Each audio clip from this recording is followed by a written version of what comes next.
ಸಪ್ತಮಂ ದೈವ ಚಿಂತನಂ. ಇದನ್ನು ನಾನು ಒಪ್ಪುವುದಿಲ್ಲ. ತಾಮಸ ಗುಣದವನು ತಾನೇ ನೀನು. ಹೆಸರಿಗೆ ತಕ್ಕ ಸ್ವಭಾವ ನಿನ್ನದು. ನನ್ನ ಸ್ವಭಾವದ ಕುರಿತಾಗಿ ನೀನು ವ್ಯಾಖ್ಯಾನ ನೀಡಬೇಕಾಗಿಲ್ಲ. ನನ್ನ ಗುಣಬಲ ಪರಾಕ್ರಮದ ಕುರಿತಾಗಿ ನಿನಗೆ ಅರಿವಿಲ್ಲ.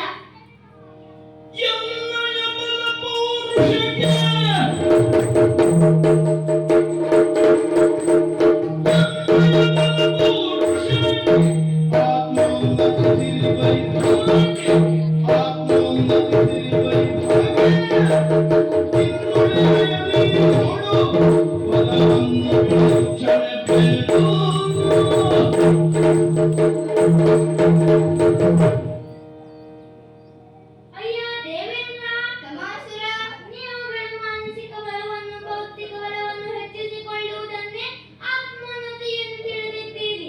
ಆದರೆ ನಾನು ಹಾಗಲ್ಲ. ದೈಹಿಕ ಬಲವನ್ನು ಹೆಚ್ಚಿಸಿಕೊಳ್ಳುವುದನ್ನೇ ಆತ್ಮೋನ್ನತಿ ಎಂದು ತಿಳಿದಿದ್ದೇನೆ. ಓಹೋ. ನಮ್ಮ ಸಾಮರ್ಥ್ಯದ ಮೇಲೆ ನಂಬಿಕೆಯಿಲ್ಲದ ನಿಮ್ಮಂತವರು ಕೈಲಾಗದವರು. ಎಲ್ಲವೂ ದೈವ ನಿರ್ಣಯ ಎಂದು ಸುಮ್ಮನಿದ್ದು ಬಿಡುತ್ತಾರೆ. ಆದರೆ ನಾನು ನನ್ನ ಮಾತಲ್ಲ. ಓಹೋ. ಇದು ನನಗೆ ಎದುರಾಗಿ ನಿಂತೆಯಾದರೆ ಒಂದು ಕ್ಷಣವರೆಗೆ ನೋಡಿಯಲಾರೆ. ಸುಮ್ಮನೆ ನನ್ನ ಪಾದವನ್ನು ಹಿಡಿದು ಕ್ಷಮೆಯಾಚಿಸಿದೆ ಅಂತಾದರೆ ಉಳಿದುಕೊಳ್ಳುವೆ. ತಮಾಸುರ, ದೇವೇಂದ್ರ, ನಿನ್ನ ಅಹಂಕಾರಕ್ಕೆ ಮಿತಿ ಇರಲಿ.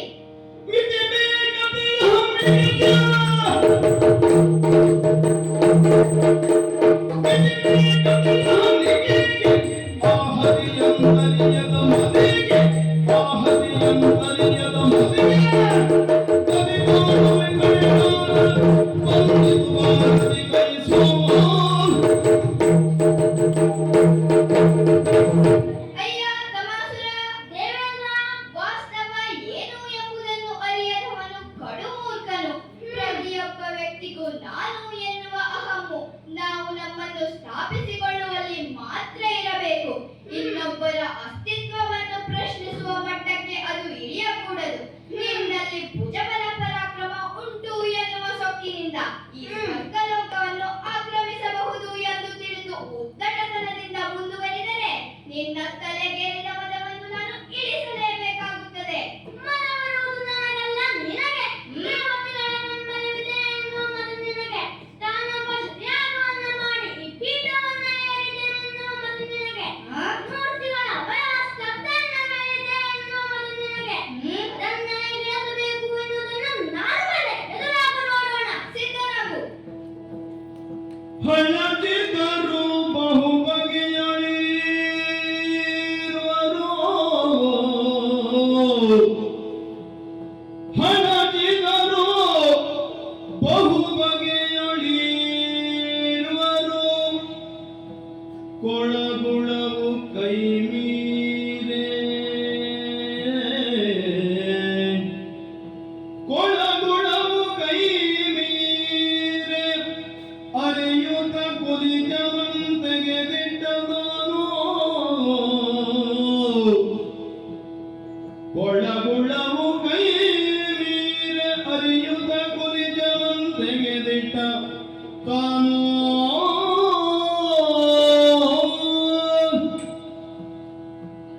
ಸಾಮಾನ್ಯ ರಾಕ್ಷಸರಂತಲ್ಲ ತಮ. ಅಧಿಕವಾದ ತೋಳ್ಬಲವನ್ನು ಹೊಂದಿದವನು ಎನ್ನುವುದರಲ್ಲಿ ಅನುಮಾನವಿಲ್ಲ.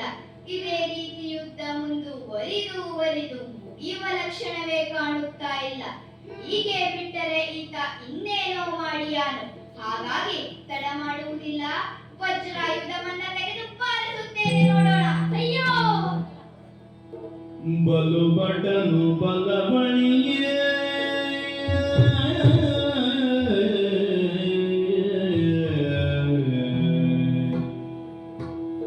ಬಲು ಬಟನು ಬಲವಣಿಯೇ ದಾನವ ಹಾದಿಯ ನರಸು ನೋಡಲು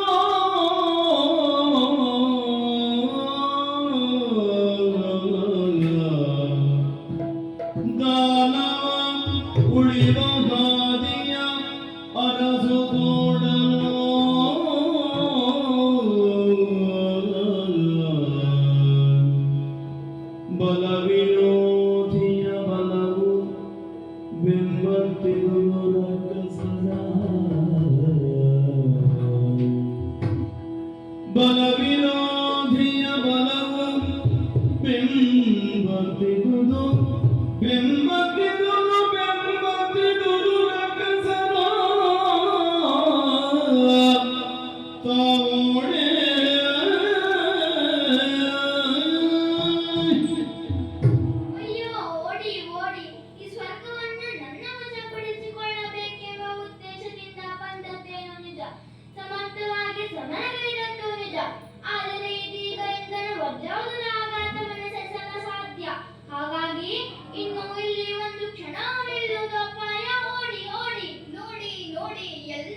ಉಂಟು ಎಂದು ಬೀಗುತ್ತಾ ಬಂದವ ಈಗ ಕಾಲಿಗೆ ಬುದ್ಧಿ ಹೇಳಿದ. ಅಂದ ಮಾತ್ರಕ್ಕೆ ಇವನನ್ನು ಬಿಟ್ಟರೆ ಮತ್ತೆ ಚೇತರಿಸಿಕೊಂಡು ನಮ್ಮ ತಲೆ ತಿನ್ನುವುದಕ್ಕೆ ಬಾರದೆ ಉಳಿಯಲಾರ. ಹಾಗಾಗಿ ಇವನನ್ನು ಇರಬಡಬಾರದು, ಓಡಿಸಿಕೊಂಡು ಹೋಗಿ ಇವನ ನಾಮಾವಶೇಷ ಮಾಡಬೇಕು. ಹಾಗಾಗಿ ಇನ್ನು ತಡ ಮಾಡುವುದು ಬೇಡ, ನಡೆಯಿರಿ ನಡೆಯಿರಿ.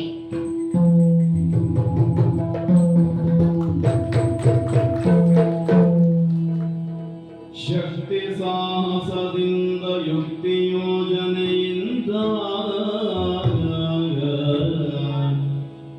ಶಕ್ತಿ ಸಾಹಸದಿಂದ ಯುಕ್ತಿ ಯೋಜನೆಯಿಂದ ಶಕ್ತರಾಗಿದ್ದೇವೆ ನಾವು. ಸೂಕ್ತ ಚಿಂತನೆ ಗೋರ್ವ ಗುರುವಿಲ್ಲ, ಸೂಕ್ತ ಚಿಂತನೆಗೆ ಓರ್ವ ಗುರುವಿಲ್ಲವದರಿಂದ ಶಕ್ತರಾದ ಪೂರ್ಣಾಂಗಣದಿಯೇ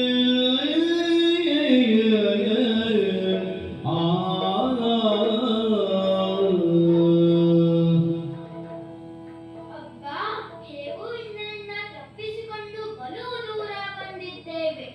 ಈಗ ನಾನು ಯೋಚಿಸುತ್ತಿರುವುದು, ಇಷ್ಟೊಂದು ಜನಬಲ ಭುಜಬಲ ನಮ್ಮಲ್ಲಿ ಇದ್ದರೂ ಕೂಡ ನಮಗೆ ಯಾಕೆ ಸೋಲುಂಟಾಯಿತು? ಅರ್ಥವಾಗುತ್ತಾ ಇದೆ. ನಮಗೆ ಸರಿಯಾದ ಮಾರ್ಗದರ್ಶಕರಿಲ್ಲ. ಗುರು ಇಲ್ಲದ ವಿದ್ಯೆ ನಮ್ಮದಾಯಿತು, ಆದರೆ ದೇವತೆಗಳಿಗೆ ಆಗಲ್ಲ. ದ್ವಿಷಣನಾಥಂ ದೇವಗುರುವಾತನಂ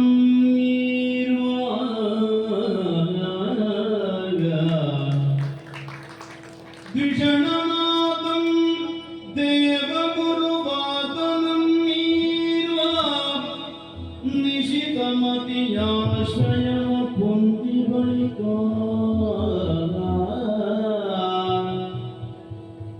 ನಿಶಿತಮತಿ ಆಶ್ರಯವ ಪೊಂದಿ ಬಳಿಕ ಸುರರ ದೆಸೆಗಳಿಸಬೇಕದಕ್ಕೆ ಶಕ್ತನೋರ್ವನೇ.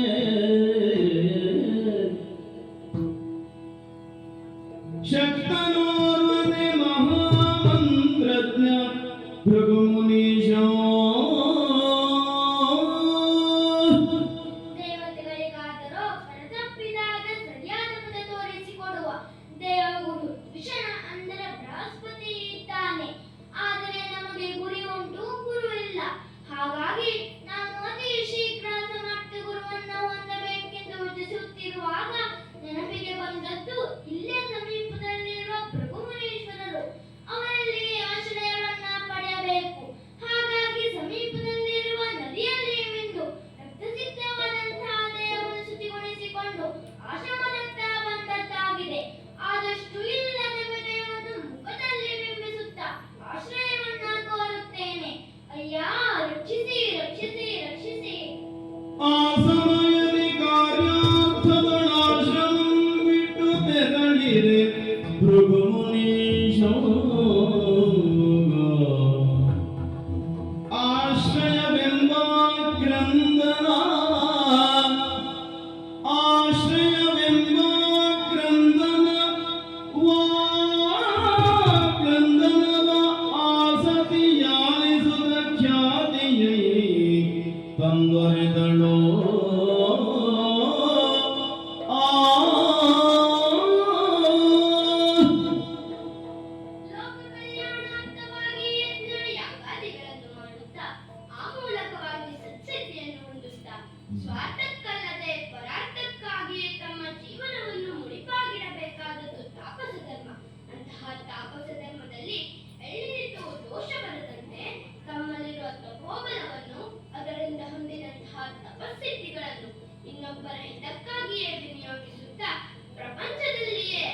ನೀವೆಲ್ಲಿಂದ ಬಂದಿರಿ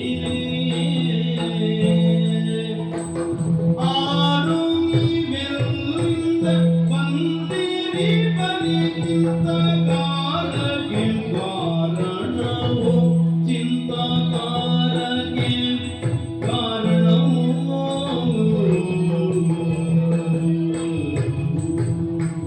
ತೋರು ವಿರತಿ ಸಮರ್ಥರ ಪ್ರೇರಣದೊಳಗಿಂದು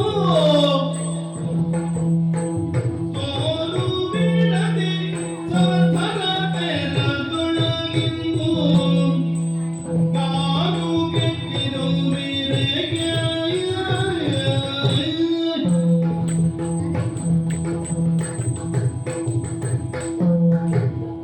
ಅಯ್ಯ, ಯಾರು ನೀವು? ಭೀತಿಯಿಂದ ಓಡಿ ಬಂದ ಹಾಗೆ ತೋರುತ್ತಾ ಇದೆ. ದಷ್ಟಪುಷ್ಟವಾದಂತಹ ನಿಮ್ಮ ದೇಹದ ಅಡ್ಡತೆಯನ್ನು ನೋಡಿದರೆ ಅಸಮರ್ಥರ ಹಾಗೆ ಕಾಣುವುದಿಲ್ಲ. ಆದರೆ ಮೈ ತುಂಬಾ ಗಾಯಗಳು, ಆ ಗಾಯಗಳಿಂದ ಸುರಿಯುತ್ತಿರುವ ರಕ್ತ. ಹಾಗಿದ್ದರೆ ನಿಮ್ಮನ್ನು ಘಾಸಿಗೊಳಿಸಿದವರು ಯಾರು? ಎಲ್ಲಿಂದ ಬಂದವರು ನೀವು? ನಿಮ್ಮ ಮನೋಇಂಗಿತವೇನು ಎಂಬುದನ್ನು ನೀವು ಅರುಹಿದಿರಿ ಅಂತಾದರೆ ಮುಂದಿನ ನಿರ್ಣಯದ ಕುರಿತಾಗಿ ನಾನು ಯೋಚಿಸಬಹುದು. ಯಾರು ನೀವು? ಶೋಣಿತಾಧೀಪ ನಾನು ಸೋಮಕ ನಾಮಕ ಶೋಣಿತಾಧೀಪ ನಾನು ಸೋಮಕ ನಾಮಕ ಮಾತೆ ಕೇಳೋ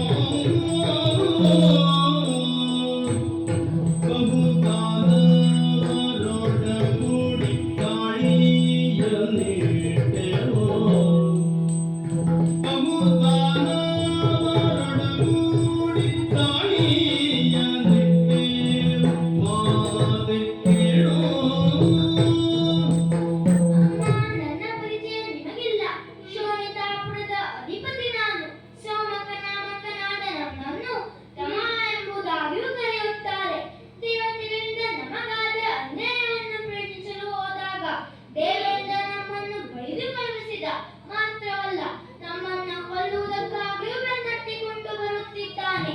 ಹಾಗಾಗಿ ರಘುಮಹರ್ಷಿಗಳ ಆಶ್ರಯವನ್ನ ಪಡೆಯಬೇಕೆಂಬ ಉದ್ದೇಶಕ್ಕಾಗಿ ಬಂದವನು ನಾನು. ಎಲ್ಲಿ ಮಹರ್ಷಿಗಳು ಕಾಣುತ್ತಾ ಇಲ್ಲವಲ್ಲ? ಅವರಿಲ್ಲ.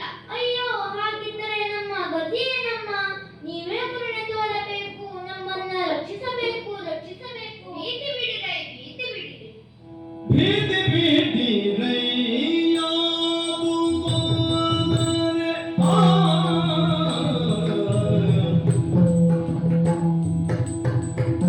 ಭೀತಿ ಬಿಡಿರಯ್ಯಾದು ಗೋದರೆ ನೀತಿಯನ್ನು ನೀವು ದೋಷಮಕ್ಕವ ನೀತಿಯನ್ನು ನೀವು ದೋಷಮಕ್ಕವ ಐತರಲು ಬೆಂದಿಡುವಿರಿ ಮಾತಮೀರೋಣ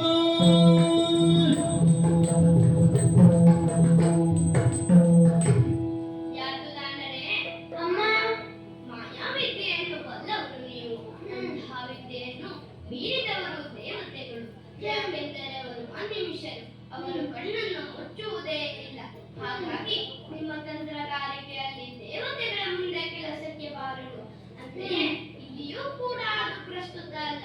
ಅಂತೆಯೇ ಈ ದೇವತೆಗಳಿಂದ ತಪ್ಪಿಸಿಕೊಂಡು ನಮ್ಮವರನ್ನೇ ಗುರುವಾಗಿ ಸ್ವೀಕರಿಸಬೇಕೆಂಬ ಬಲವಾದ ಹಂಬಲವನ್ನು ಮುಂದೆ ಬಂದವರು ನೀವು. ರಕ್ಷಣೆಯನ್ನು ಕೇಳಿ ಬಂದವರು ಎಂದಾದ ಮೇಲೆ ನಿಮ್ಮನ್ನು ರಕ್ಷಿಸಬೇಕಾದದ್ದು ನನ್ನ ಕರ್ತವ್ಯ. ಹಾಗಾಗಿ ನೀವು ಭಯಪಡಬೇಕಾದ ಅಗತ್ಯ ಇಲ್ಲ.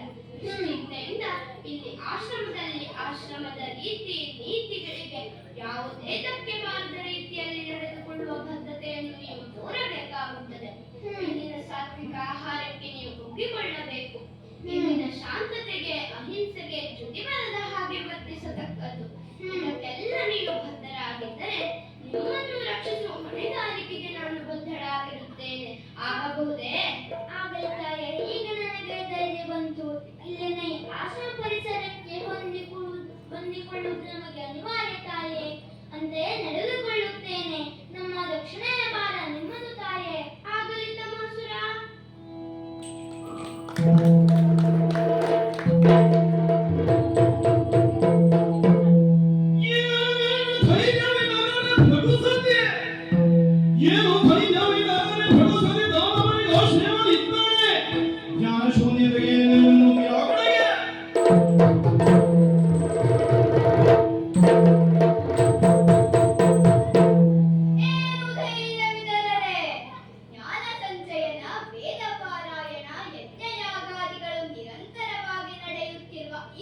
ಆಶ್ರಮದಲ್ಲಿ ಅಜ್ಞಾನಿಗಳಿಗೆ ತಾಮಸಿಗಳಿಗೆ ಆಶ್ರಯವನ್ನು ನೀಡಿದ್ದಾರೆ ಅಂತಾದರೆ ಏನನ್ನಬೇಕು? ರಘುಪತ್ನಿಯಾದಂತಹ ಖ್ಯಾತಿಯು ಇಂತಹ ಅವಿವೇಕದ ಕಾರ್ಯಕ್ಕೆ ಮುಂದಾಗಿದ್ದು ಯಾಕೆ? ಬುದ್ಧಿವಿಹೀನಳಾಗಿ ಹೋದಳೆ ಅಥವಾ ಇವರು ರಕ್ಕಸರೆಂಬ ವಿಷಯ ಅರಿವಿಗೆ ಬಾರದೆ ಹೋಯಿತೆ? ಈ ವಿಷಯವನ್ನು ಮನದಟ್ಟು ಮಾಡಿಕೊಳ್ಳಬೇಕೆಂಬ ಕಾರಣಕ್ಕೆ ಮುಂದುವರಿದು ಬಂದರೆ ಭಟುಗಳ ಅನೇಕರು ನನ್ನನ್ನು ತಡೆಯುವುದಕ್ಕೆ ಮುಂದಾದರು. ಅನಿವಾರ್ಯವಾಗಿ ಅವರನ್ನು ಪಡೆದು ಮುಂದುವರಿದು ಬಂದಿದ್ದೇನೆ. ಓ ಯೋಗಿನಿ ದೇವೇಂದ್ರ, ಇದೇನಿದು ನೀವು ಗೈಯುತ್ತಿರುವ ಕಾರ್ಯ ಸರಿಯಾದುದೇ? ಏನಾಗಿ ಬನ್ನಿ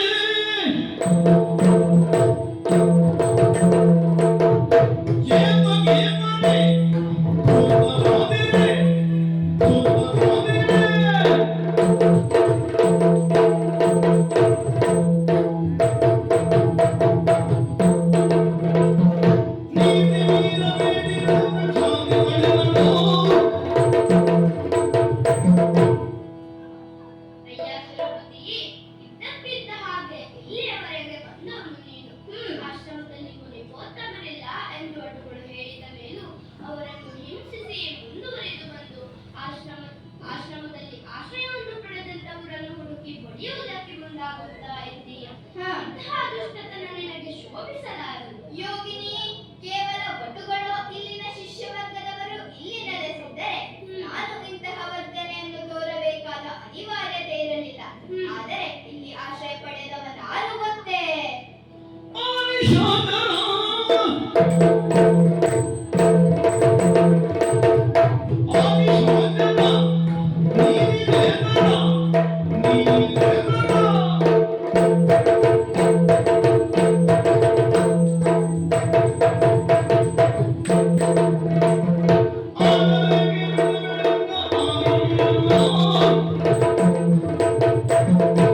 ಅಮ್ಮ ಖ್ಯಾತಿದೇವಿ, ಋಷಿಕುಮಾರನಾಗಿ ಋಷಿಪತ್ನಿಯ ಗರ್ಭದಿಂದಲೇ ಉದಿಸಿ ಬಂದವನು ನಾನು.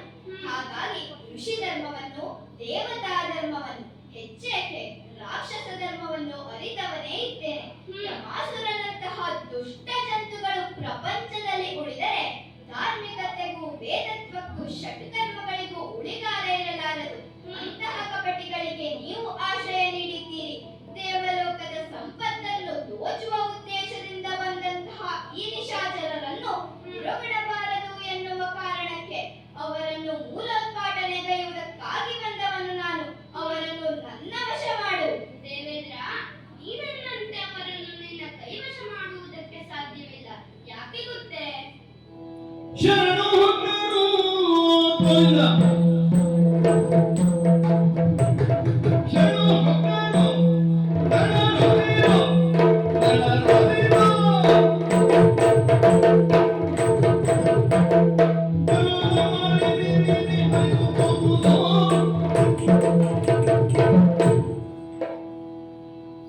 ಅನ್ಯಥಾ ಶರಣಂ ನಾಸ್ತಿ ತ್ವಮೇವ ಶರಣಂ ಮಮ.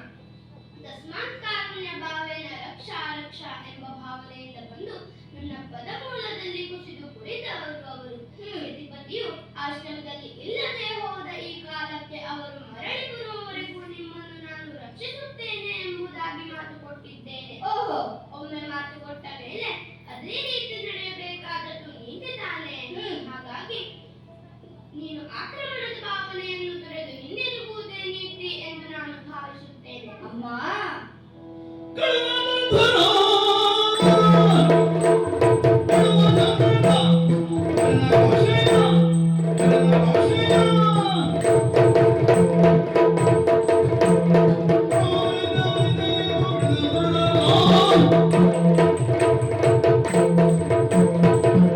ಅಮ್ಮ, ಶರಣಾಗತ ಪರಿಪಾಲನೆ ಇದು ಸಾತ್ವಿಕರ, ಆಶ್ರಮವಾಸಿಗಳ, ಗೃಹಸ್ಥಾಶ್ರಮಿಗಳ ನೀತಿಯೇ ಹೌದಾದರೂ ಅರ್ಹತೆಯುಳ್ಳವರನ್ನು ಮಾತ್ರ ಪಾಲಿಸಬೇಕು.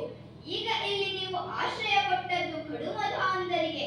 ಇವರಿಗೆ ಶಾಸ್ತ್ರಾದಿಗಳಲ್ಲಿ ವಿಶ್ವಾಸವಿಲ್ಲ, ವೇದಗಳನ್ನು ಒಪ್ಪುವುದಿಲ್ಲ, ಬ್ರಾಹ್ಮಣರ ಮೇಲೆ ಗೌರವವಿಲ್ಲ, ದೇವತೆಗಳನ್ನೇ ವಿರೋಧಿಸುತ್ತಾರೆ. ಅಂತಹ ದುಷ್ಟರಿಗೆ ನೀವು ರಕ್ಷಣೆಯನ್ನು ನೀಡುವುದು ಎಂದರೇನು? ಇದು ದೇವ ವಿರೋಧದ ಕಾರ್ಯವೇ ಹೌದು. ಬಿಟ್ಟುಕೊಡಿ, ಅವರನ್ನು ಪಡೆದುರುಳಿಸುವೆನು. ಸಾರಿ ಬೇಡ ಬೇಡ ಇಂದ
ಮೇದಿನಿಗೆ ಗಿಲಿಸಿತು ಕಾಲ್ಗಳು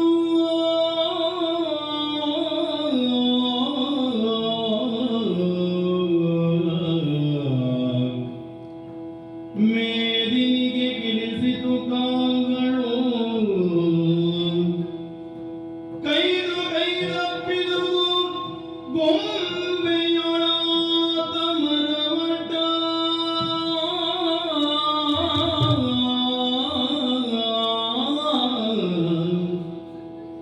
ಕೈದು ಕೈದಪ್ಪಿದುದು ಗೊಂಬೆಯೊಳಾತ ಮರಮರನಾಗಿದ್ದ ಮರಮರನಾಗಿದ್ದ ಮರಮರನಾಗಿದ್ದ ಸ್ತಂಭನೇ ತೋ